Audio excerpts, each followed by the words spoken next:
Hello, everyone. Good morning to you. My name is Phyllis Mbiu. I'm the project associate for the Research to Commercialization program. So the Research to Commercialization program is intended to work with researchers who have the interest to turn their innovations into innovative businesses. Part of the reason why a lot of researchers were not able to commercialize their innovations and their research this far is the issue of lack of knowledge. And so the R2C program is intended to build the capacity of these researchers right in their institutions to keep them with the knowledge that is important as they seek to transition into business owners and as well as license their businesses. So through this program, we've had, up to this point, we have 3 cohorts. We have had the first cohort, which has majorly completed its training process. That was in Kenya. Then we have the current cohort is the second cohort, comprising of about 12 innovators, researchers from different institutions. And then the third cohort is the Ethiopia cohort. These ones are researchers from the Jimma University in Ethiopia, and it comprises of about 10 researchers. So the part of the R2C program is creating avenues just like this webinar, where these researchers can have the opportunity to interact with experts of different fields to ask particular questions. For instance, this webinar on optimizing digital marketing, we realize this is a skill that most researchers need to be familiar with. They need to understand as they get into market. They need to know how to work the different channels. And so this webinar will provide that opportunity for the researchers as well as other members who will join us online. So with us, we have 2 experts and our moderator. So I think I will just hand it over to Leanne, who is our moderator, and she will continue with the introductions. Thank you. Great. Thank you so much, Phyllis, for that introduction to the program as well as to the webinar today. Welcome to this webinar. I hope that it will be worth your while in terms of getting to know or insights on how to move on from commercialization to from research to commercialization using digital marketing. So I will let the host, our panelists, Claire Murithi and George, to introduce themselves, and then we'll go into the heart of the matter. If you have any questions, kindly feel free to chat us, and then when we get to the question and answer session, we'll tackle that. All right, so we can start with Claire. Claire, brief introduction of who you are and your qualifications and such. Thank you. Thank you very much for having me, Leanne and Phyllis. My name is Claire Murithi. I am currently the brand and marketing lead consultant for Little.Africa. We started off as a ride-hailing platform. We're now a super app. We not only offer rides, we also do food deliveries, movies, events, entertainment, and also a payment platform. So I have 13 plus years experience, with my core being brand marketing management, and then supported by trade and field marketing, but also largely driven by digital marketing with at least 8 years consolidated experience. So I'm really looking forward to learning from George as well and from your audience. Asante sana. Great, thank you, Claire. George? Thank you so much, Leanne. So my name is George Masila. I serve as the head of communications at the Kenya National Innovation Agency. So I have broad experience working specifically in the innovation ecosystem, where I have worked with startup support programs at different levels, including some of the incubator programs we have around, and having worked at an innovation hub for 5 years.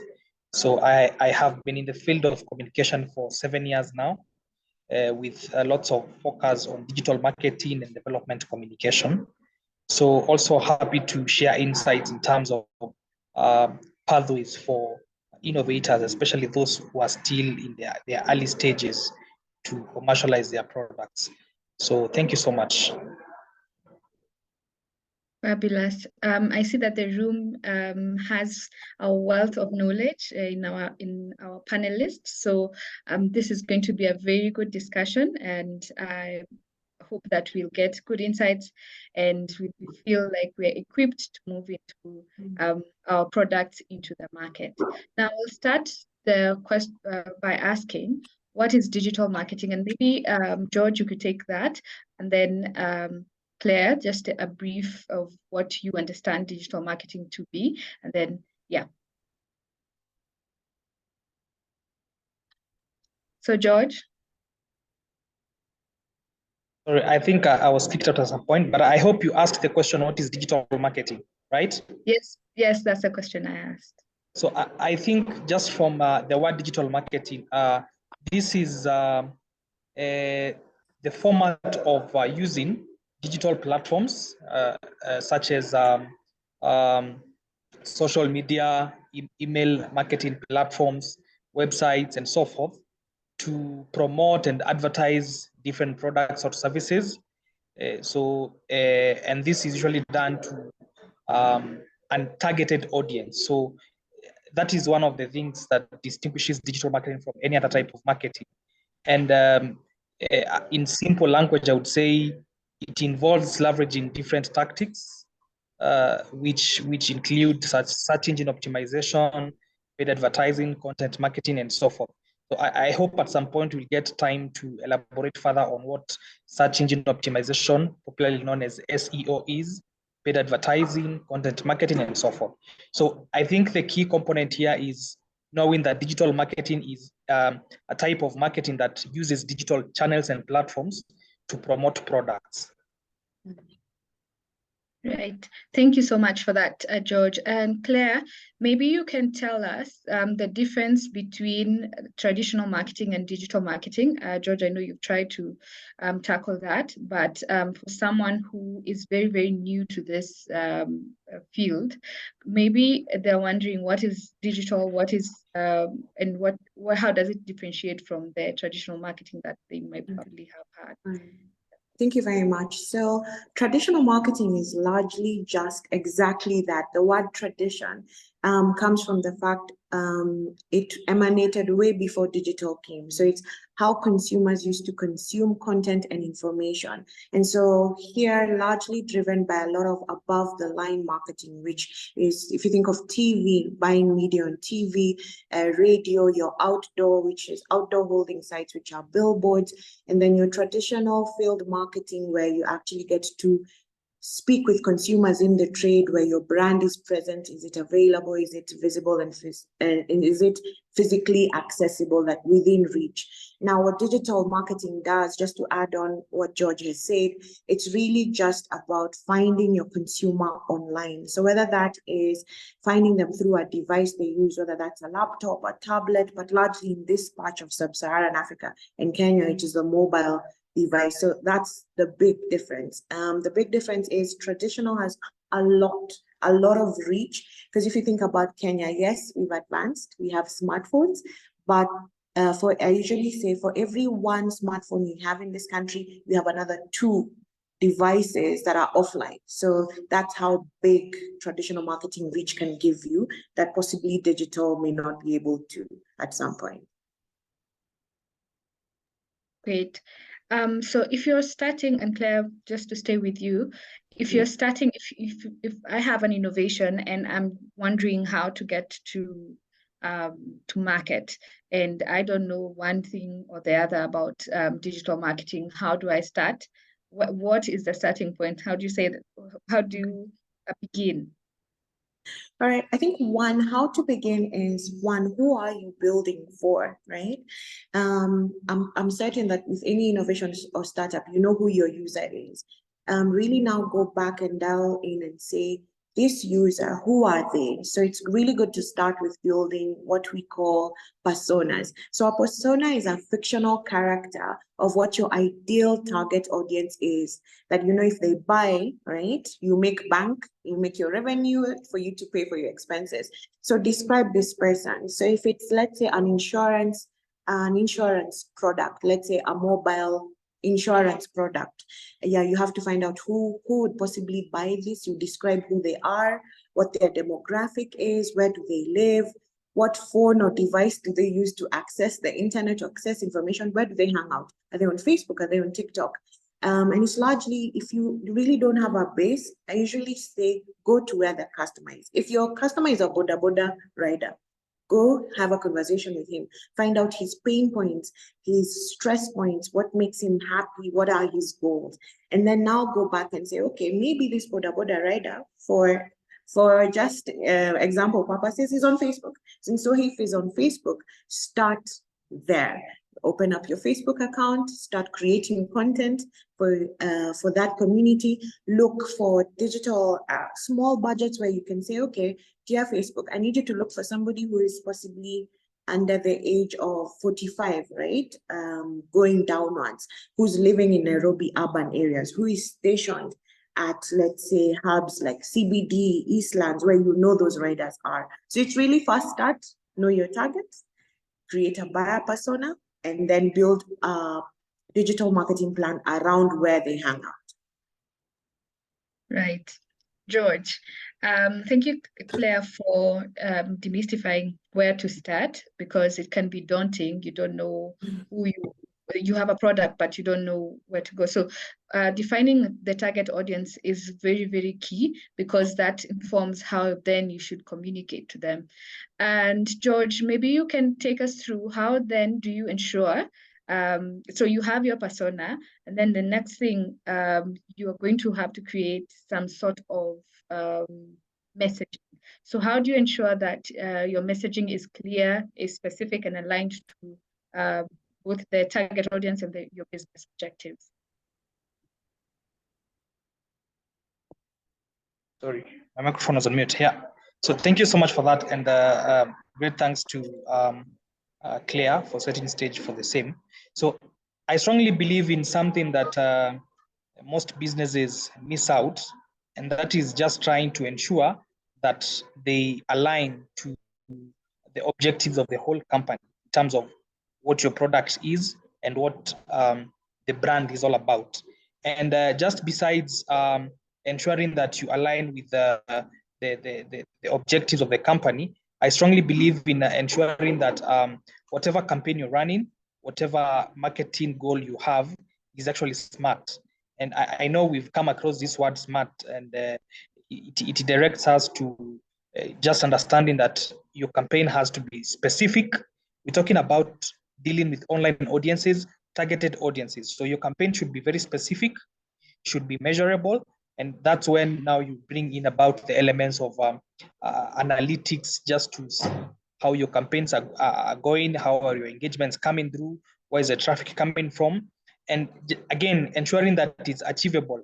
My colleague just talked about relevancy as well. That is the other component of what a smart goal would look like when it comes to ensuring that a campaign is very clear, specific, and it's aligned to the business objectives.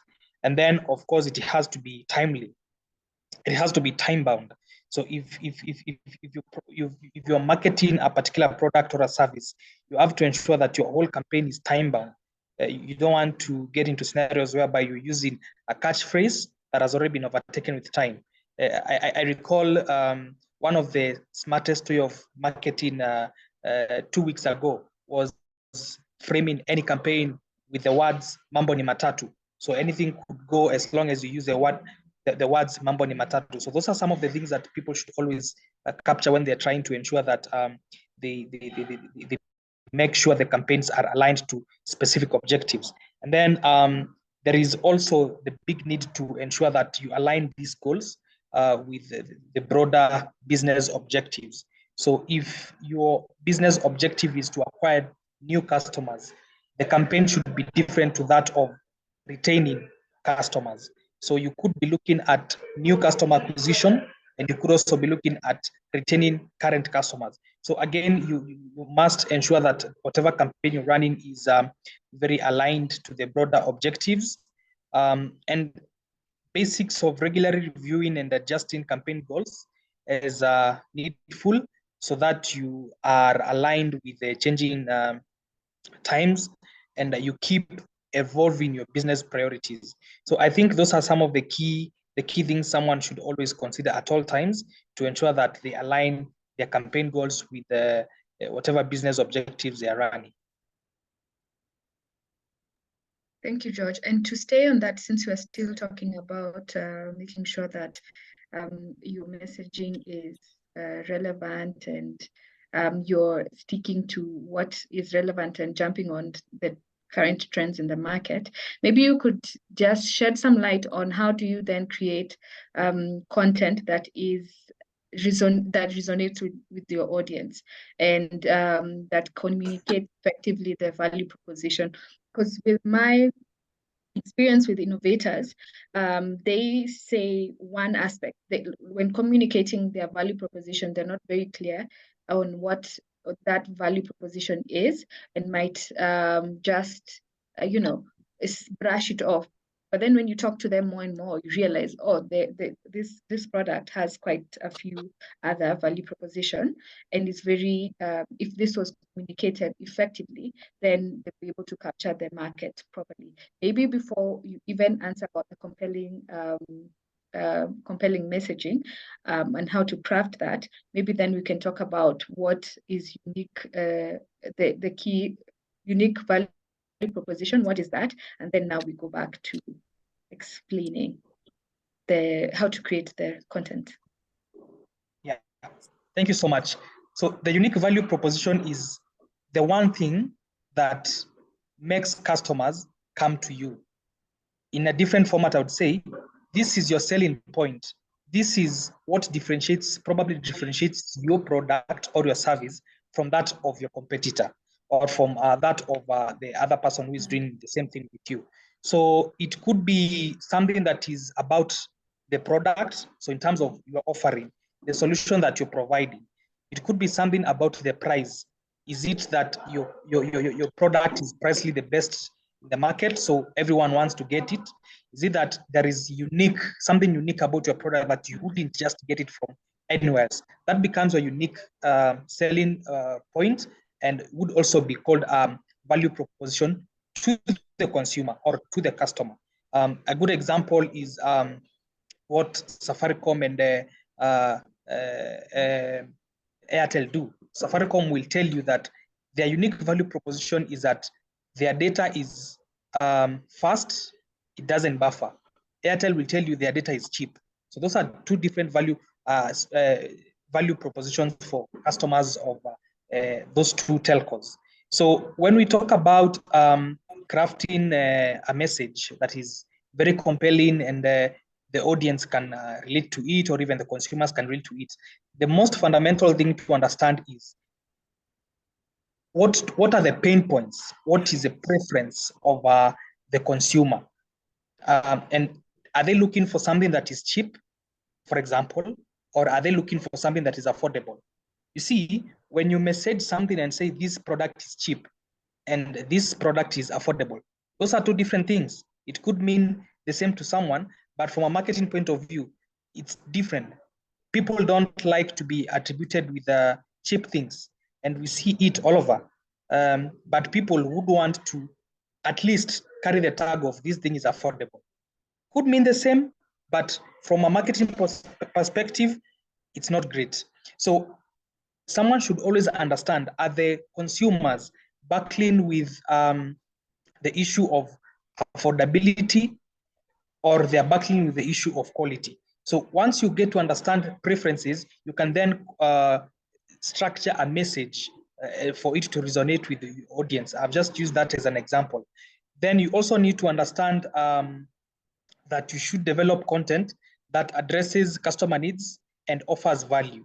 So just to emphasize, the biggest way to a consumer's heart is by addressing their needs and values. I mean, their needs and problems. So if you frame your messaging in a way that you say, we are creating heaven for you, chances are most consumers will want to buy your product or your service. And that is one thing that most innovators don't get it, because they also believe that you're solving an idea, or rather your product is just an idea that you believe is so good for the consumer.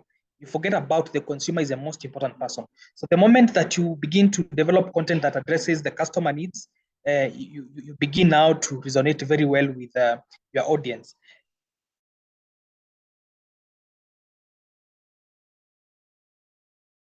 And George? Disrupt me. Sorry. I hope I'm still on.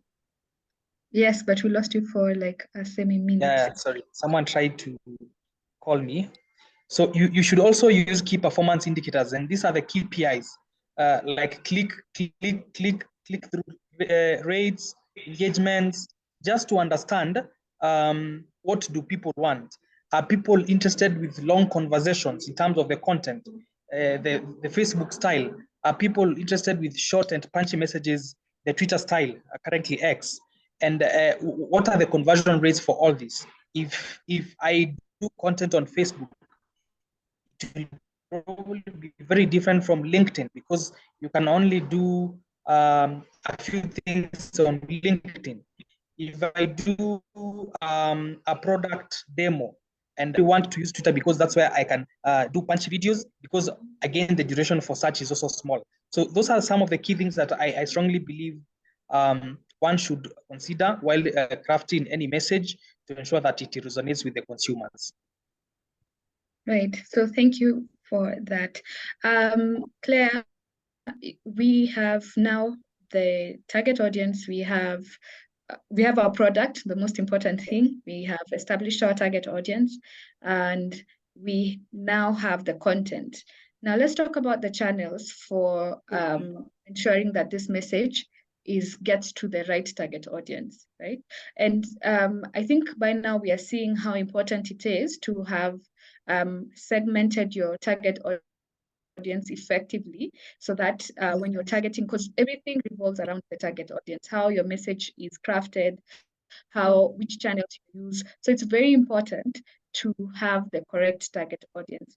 And maybe Kate, Claire, before we get to the target, what channels, maybe we can circle back to defining the target audience and what strategies that you can use to make sure that we have segmented these target audiences correctly, so that we don't miss the mark while we are now trying to communicate. Okay, thank you so much. That's a really good question. So I think remember, I'm a big believer in the buyer personas. So one thing to do is, start doing surveys and feedbacks in a very simple way. You don't have to go all out. So for example, there are some really free tools locally. There's sabasi.com or surveymonkey.com or Google Docs.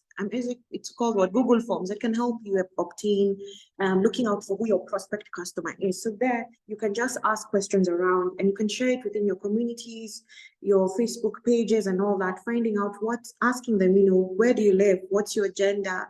What's your age? Where are you based? What do you do for a living, right? All those demographics. When you do it that way, and then you also capture what are your desires and needs, it'll also help craft that messaging George is talking about what your pain points are. And I really like working with examples. So if it's, let's say, an innovator has come up with, I don't know, a detergent that's supposed to take on Ariel, right? So of course, technically there you presume that detergents are used largely by women in this market, right? And so which women do you want to address, and what's your price point? And you now need to go into the Soko and ask them, by the way, you know how we have these amazing women hustlers on the roadside who are selling vegetables? That's where your target is. Go and find out all these questions. So that's the one thing. And then now that you have the content, I can now move to channels, right? And you asked a question about which channels. You said, which channels do I use? Let me tell you mine. It's all of them. Let's be very clear. It's all of them. So the thing about digital marketing channels, there are many. George mentioned search engine optimization, which is just organic traffic. So if I right now search, and let's say jumia.co.ke, it is in their best interest that they are not paying too many dollars, that they've grown their brand in such a way that if Leanne wants to buy a fridge, right, she comes to Jumia without having ever seen an ad. So SEO is really big. Of course, now you all know where we are on social media. Facebook, the other day I was laughing. TikTok is just about to overtake Instagram very, very soon. In this market, who would have thought? Then you have LinkedIn and Twitter and all these. And then email marketing. I'll say email marketing with a small caveat. In this market, email marketing open rates are SHIT. They're zero. They're very low unless you're speaking to the CEOs. So SMS marketing, I have a theory. SMS marketing is digital because of the ease of access. So when you're defining the channels, two things. The first thing is content marketing and SEO takes a long time. And by content just means you're building a community online, right? You're creating content. You have dedicated digital marketing teams who are showing what the product is, how to use it, and relevant to a consumer. Remember back to our detergent story, there should be content around showing me what these detergent use cases are. Is it just washing my clothes? Is it helping me clean my kitchen? Is it helping me, fix my house up or wash my car, right? So content marketing is like a field of grass that you have to nurture over a long time. And that doesn't mean the rain will fall immediately, right? So content marketing and SEO take a long time. Think of it as an orchard you're building over time. You will invest. You may not necessarily get a sale from there, but the consumer, when they're seeking information, will come to your pages, right? Then two, the paid media. Let me tell you, everyone is defaulting to paid media. Why? And George will tell you. Instant results. So the paid media is largely just paying Google ads, paying Facebook ads. I don't think we have TikTok ads yet in this part. You have to go through a third party, but it's the same thing. Hiring Twitterati armies, for example, on Twitter. So it's really just about you have to use all of them. There's no, how do I say? You can deprioritize and say, Boda guy is not on Twitter, but that doesn't mean you shouldn't have a Twitter account, right? So that's how I look at it. Like you have to do all and then just prioritize based on what your customer needs. So Claire, if I'm starting out, I've just have my product, it's just me, I'm the team, I'm everything, I'm the marketer, I'm the salesperson, I'm everything. Okay. And SEO is a bit, Yes. too foreign to me, and I don't want to invest the, time, or rather I don't have the bandwidth to invest that type of time in trying to learn what it is. Where do I start in terms of the channels? Where do I start? Okay. All right. Where do you start? Do you mean where do you start in terms of the channels, or do we mean where do I start in terms of SEO? In terms of channels, because I'm assuming if I'm a researcher, I have this innovation, it's great, I want to commercialize it. I don't necessarily websites and everything. I'm trying to figure out my website. So SEO is not, one of my top yes. bag of tricks that I'm going to reach out to. So where do I start? Do I first start with social media, or do I just dive in and go into SEO? Okay, I'd say, first of all, it's also dependent on the nature of your product. I'd say if you have a website, let's say your tool, whatever you're selling, let's say you're a beauty brand or you're a beauty brand aggregator, and you're selling on the website. Let me bring this to give it more context. So my product is for women in rural areas. Okay. Yeah. Awesome. All right. So, and I see what you're doing there, Leanne. So it's really good to do and say, okay, if my use case persona is not necessarily online, right? I can still have presence of social media. It doesn't have to be all the time. Go to where your customer is. So we all know that after WhatsApp, Facebook is number 2 in this market in just terms of reach. So you can start there. And I like what you said, that maybe I don't have the bandwidth. And that's the reality of startups or, small brands that are starting out. If you don't have the bandwidth, that's okay. No one is asking you to do it. There are so many amazing Kenyans out here who have signed up on, let's say, Upwork, right? What's this other tool? Fiverr. go online and just say, I'm looking for somebody to help me with Facebook content, yeah, for my product for women in rural areas. And they can advise you and say, maybe I only just want to be present 2 times a week with graphics that look like ABCD. So then you can step back to allow you to focus on your core, which is selling, right? So it's really just to say, what's my product? Who's my customer?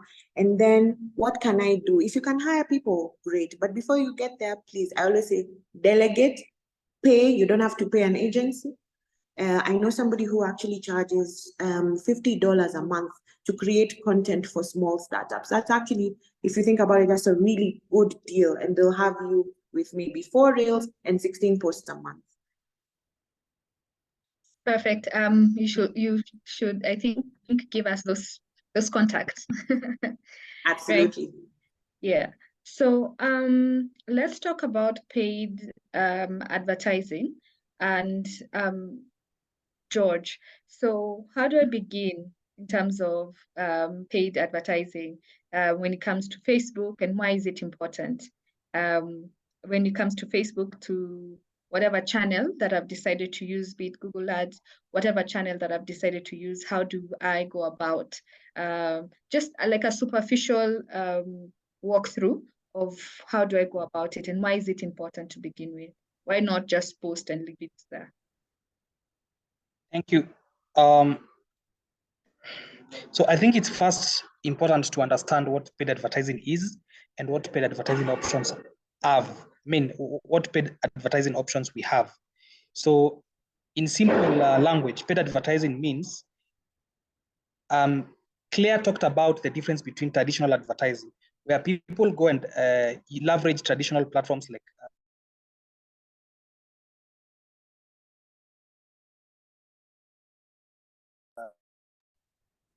sorry, I am back, right? Yes. Sorry. Yeah. We lost She talked about traditional advertising, where people place ads on TV, on radio, on newspapers, and so forth. So now, paid advertising in the context of digital marketing is advertising whereby you leverage these platforms, either directly or indirectly, to advertise on that. And I will probably pose something that most people have seen.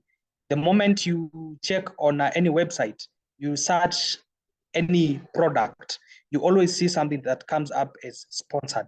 So that's just a form of paid advertising. When you talk about leveraging search engine optimization, you could also place advertisements and have them redirect people to your websites where you've maybe displayed your products, if it's an e-commerce product. The other side of paid advertising when it comes to social media involves allocating a budget, let's say $10 per month, that you would be pumping into a specific social media platform. Could be Twitter, could be LinkedIn, could be Facebook, for example, or even Instagram. And you actually place an amount and you pay directly to the owners of these products. That is Twitter, if it's a tweet ad, or if it's a Facebook ad, or if it's an Instagram ad, and you can perform different things using that paid advertising. So for example, paid advertising could be in the format of just promoting a post. So you've made a product launch and you want everybody in town to know that you've made that launch. You make a post on social media and place an ad on it. So in Facebook, it's called boosting. You boost a post. That means you spend money to get more traffic in terms of people who engage with your posts, people who see your activities, and so forth. Then there is also paid advertising in the format of call to actions. And a call to action is the end goal of what a consumer or an audience would do in responding to your digital posts. For example, I am an innovator who's just come up with a new app, maybe to do whatever it needs to do. And I need to ensure that people know about it, but most importantly, download it for usage. So you can do a sponsored ad, you can do paid advertising where you encourage people to download the app. And this is very common on all social media platforms, whereby you will have the key call to action as download or install. So that's just an example of what paid advertising is. So without going further from the question, I think you asked about why it is important, right? So it is important because of something that has already been mentioned by Claire. You get instant results. You get conversions instantly because here you have the opportunity to do two main things. Number one, you can curate your own audience. You can select the demographics you want, from age to location to interests and so forth. So that will help you ensure that you reach to the person that you are targeting and not every Tom, Dick, and Harry in town. So that's number one.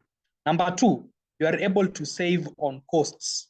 If you did, if you probably you hired 10 people to go to let's say archives, which is very popular when it comes to sales and promotions, and they have to stay there for a whole day, chances are they will come back with 2 or 3 customers at the end of the day, because you have many people walking around, but you don't know who is your consumer. So number one, you achieve efficiency, and you optimize on whatever budget you have. You save lots of resources because there are different forms of paid advertising. There are those that are called pay-per-click. Pay-per-click means your amount that you had placed or you had staked in your advert, in your paid advert, is only deducted upon someone clicking maybe a link, for example.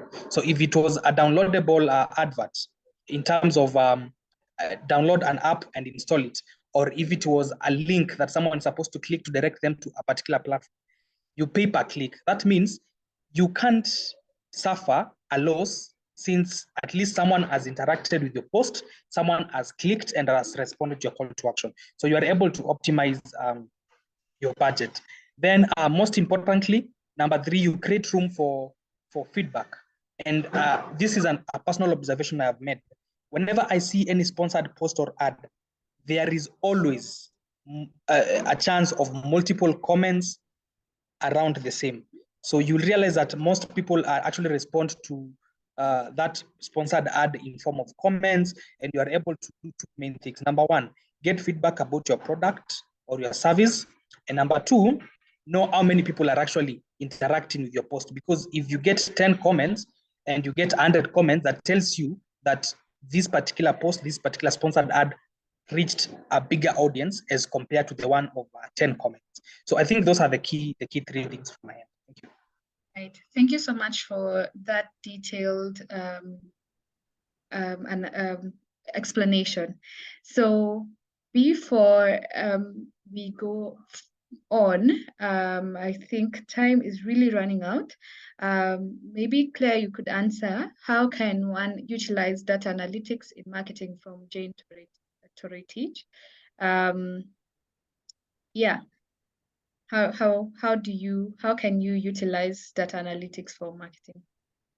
Okay, really good question. So the beauty about digital, it gives you access to so much data. So first I'd start with, let's say, what is native? By native meaning something that's actually already within your control. You possibly don't even have to pay anything for it. Actually, you won't pay anything for it.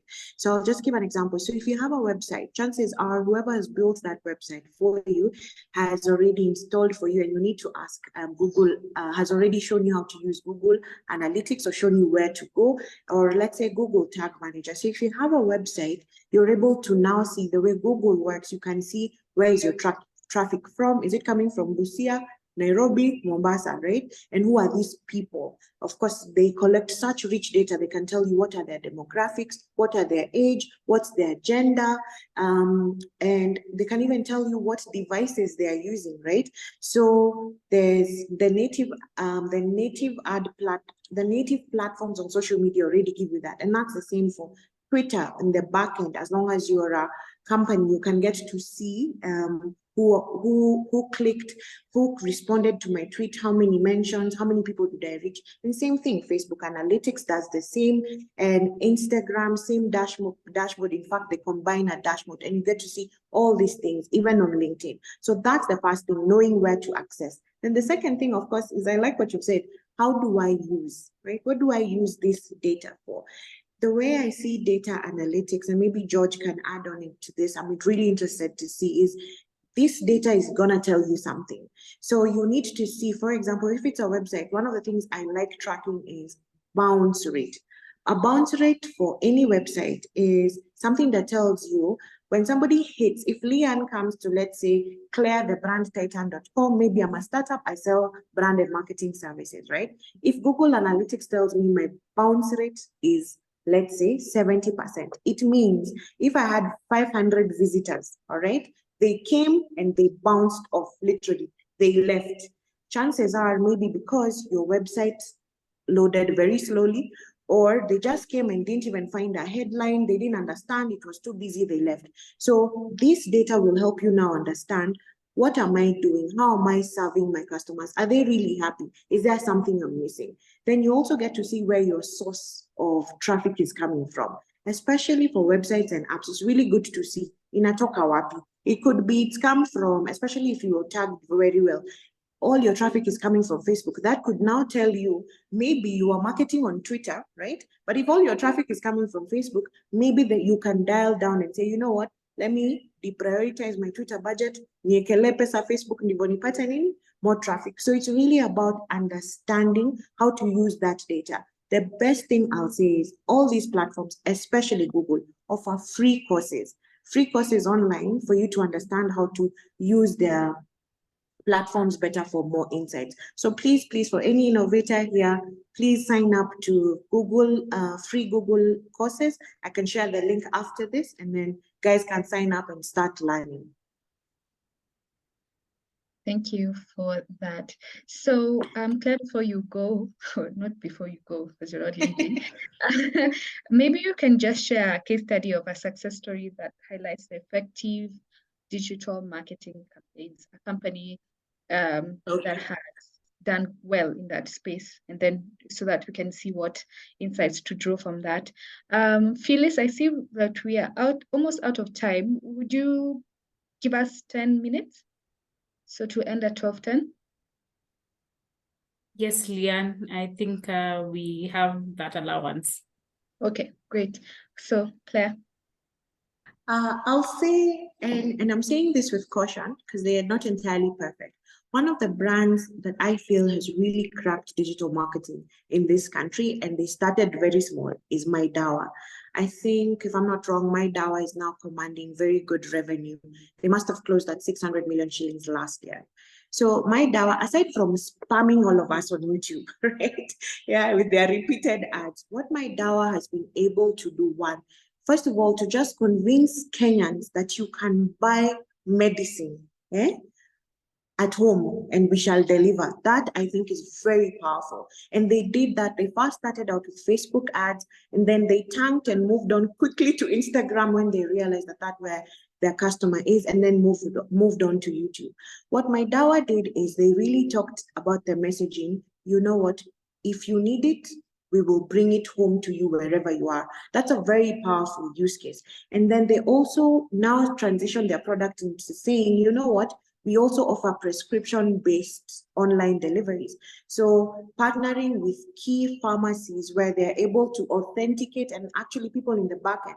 If Leanne, you fall sick today and your doctor gives you a prescription, do you know you can just take a small camera click, upload it to their platform, and instantly, literally within 5 minutes, they will get back to you with what the price is, tell you where the pay bill is, and you pay. So they've been able to really craft social media content that teaches Kenyans that it is safe. They invest in safe and not entirely generic drugs. They're approved by KEBS. Very interestingly, you know, they're an e-commerce platform. Why would they be approved? You know what I mean? But I guess because they aggregate. So they've really invested in social media, paid media, heavily focused on YouTube and Instagram, and also influencers. Me, if I look up to, let's say, Nameless's wife, Wahoo, right? And I admire her for what she's achieved as a mother, as a musician, and as a content creator. If Wahoo tells me that MyDawa is safe, you know, who am I? As a customer, who am I? I will believe them. So I think MyDawa is really killing it. Wako hapa, watumie salamu to say thank you for representing. Great, thank you so much for that detailed description. George, what case study would you share that have successfully managed to optimize their digital marketing campaigns? Thank you so much. So I had a local example. So Claire, thank you for going ahead before me. I'll try look for an example that I have interacted with when I was implementing one of the mobility projects through a startup accelerator program called Transformative Urban Mobility Initiative, together with the GIZ. And we used the case of Glovo as a good example, because that project was all about mobility, and mobility in terms of moving people and also the logistics elements of it. So I will use Glovo as an example. And I bet by now everybody must have seen a Glovo ad somewhere, either on YouTube or on social media, or just type in GLO.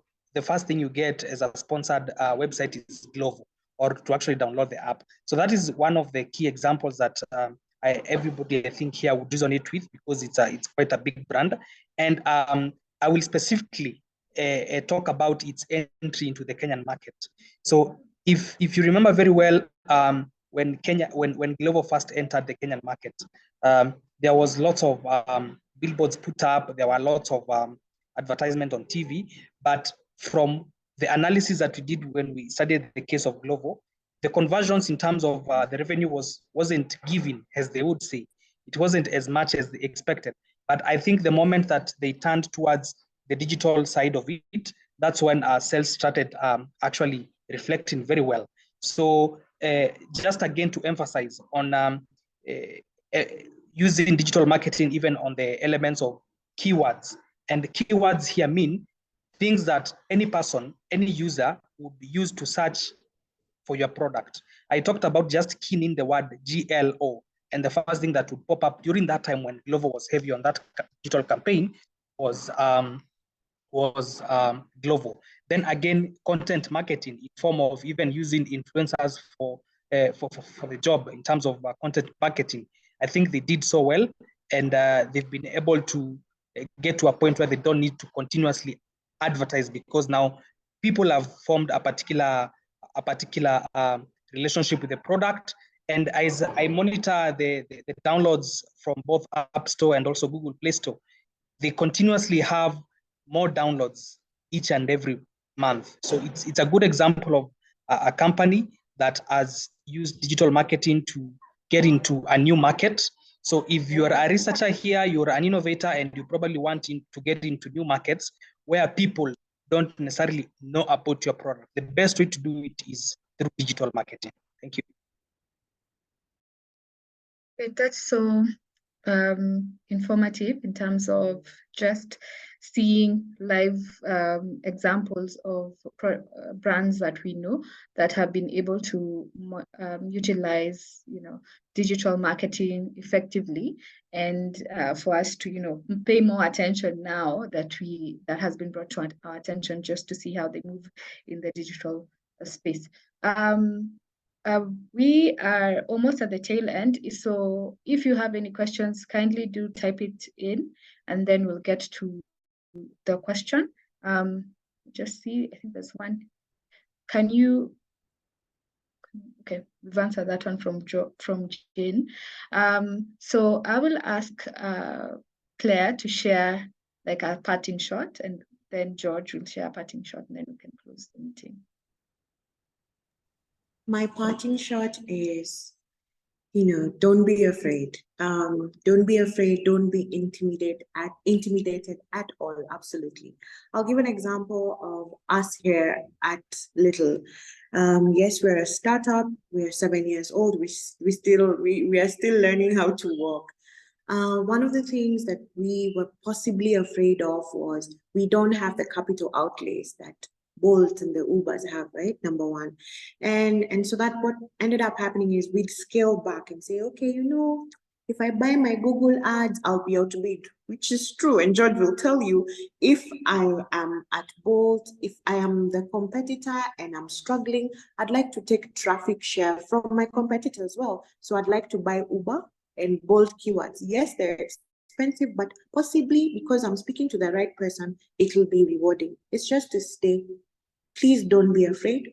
Be bold, just start. You will learn as you go. And then 3, actually learn as you go. Invest in yourself. It doesn't cost a lot to go, let's say, on Udemy or on Skillshare.com to actually learn a course that it is possibly maybe set you $12 or $15 or $5. But at the end of the day, the benefits from that investment will be absolutely outstanding. So just those are the 3 things. To see in Kenya, we are very bold, right? And let's not run away from problems, run at it, and you can't go wrong. You will make mistakes, you will burn your money, you will burn your fingers. Customers will actually react to you when you do something funny, but just do something. Don't think about it. Fanya tu, kama Nike, just do it. Claire, are you saying all publicity is good publicity? That's another topic for another day. It's to say, in this market, sometimes it is good because there's always another bad person. There's always another person who's complaining or does something wrong. Yesterday, it was Phil and Kate breaking up, right? Tomorrow, it will be someone else, or Rigiji has said something. So just do it. You learn as you go. Perfect. Thank you for that. George? Yeah, thank you so much. My parting shot is very simple, and it's something I tell most innovators, especially those who are coming from the field of research, because I strongly believe we could have a good number of them in our audience. So you don't have to do the digital marketing yourself, number one. Claire has talked about people who are able to execute some of these things for you at a very friendly rate, because cheap would be the wrong word to use. And what you need to do is you have to understand where to get these teams. Where do you get this expertise from? She already talked about different international platforms that you can use to get creatives or digital marketers. In one of the local platforms that works effectively is kuhustle.com. So Kuhustle is a digital marketplace for creatives, for marketers and freelancers. So number one, kindly collaborate with digital marketers, collaborate with all these teams that are available for use. And the gig economy is continuously growing. So learn to adapt, and you need to collaborate with these people. Number two, you need to ensure that you get regular reports. Since I've already talked about now working with other people who may not necessarily be your team members in terms of maybe shareholders for a startup, or maybe the core team for any company, expect and ensure that you get regular reports on key performance indicators such as traffic, conversions, and return on investment. As an innovator or as a founder, you really want to ensure that the small money that you have, it could be something that you've bootstrapped from family, friends, and fools, as we like to call it. Make sure that there is a return on investment on it. This can only be achieved by ensuring that you get regular reports from the experts who are doing digital marketing for you, and that you are able now to measure your investments versus the conversions, so you know if you're actually on the right path.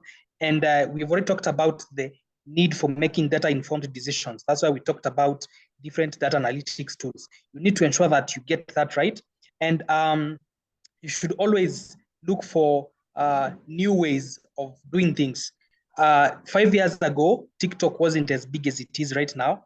Right now, if you're working towards reaching the young audience, you really need to ensure that you have content marketing around TikTok. So ensure that you look out for any new platforms that are coming up. There is always something new that is coming up. So recently, we had Instagram launch Threads. We don't know what is the potential of Threads. Maybe it could blow up one day. So you always need to ensure that you keep updated with information. And I think with that, you should be on the right path to success, where you have to use digital marketing to promote your biashara. Thank you. All right. Thank you so much to our panelists today.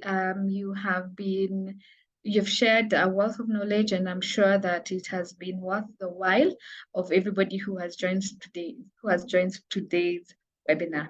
My name is Liane Quereiro. I am from Investia Africa Limited. I manage their marketing and communication. And I will now hand over the webinar closing to Phyllis. Thank you, Leanne. Again, many thanks, Claire and George. What you have put across, digital marketing in itself, being a marketer myself, is something that can look and seem as a very complex thing, but then through this discussion today, you have made it seem like something that is doable and it is easy to accomplish, and that is the essence of this program itself, that we want researchers, those ones who are with us online, to understand that it takes very little understanding of specific skills to commercialize and to get into market. And I know that utilizing digital marketing, using in the right way and with the right tools, you can turn around your business in a very short period of time. So it is up to our innovators to use this chance to reach out to Leanne, even through the coaching sessions, some of the areas that we've mentioned, and you think that there are some that you could continue discussing. You could use the coaching sessions to also explore on these particular things. But for now, it is just to thank you all for joining us and to wish that you have a good rest of the week and weekend. So thank you so much. Thank you. Have a good day. Thank you. Bye. Bye, everyone. Good day.